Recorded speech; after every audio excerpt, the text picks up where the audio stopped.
How to recover Fantasy Premier League account. Hello guys, this is Atticus and welcome back to another tutorial video.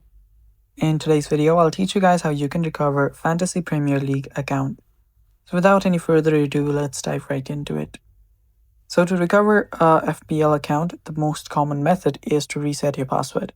To do that, open up your Premier League app or website. Then head over to the login section. Just tap on this account option right here. Then tap on sign in to my PL.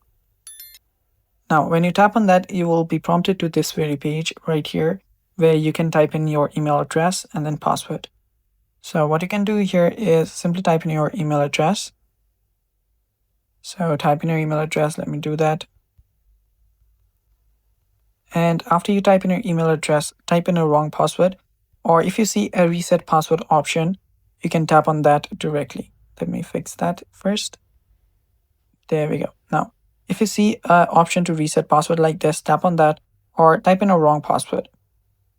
Tap on reset password after that, then type in your email address. Make sure that you type in the email address that is associated to your very account. And after you do that, tap on submit.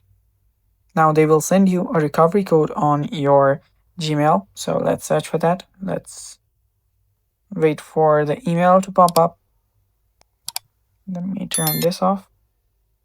So the email should be here with the recovery code. And after you get the email, type in the recovery code here and then your new password here and tap on submit. With that, your account will be recovered and you can then log in with a new account password. And that's how simple it is, guys. And that's all for today's video. Thanks for watching. Stay tuned for more and bye-bye.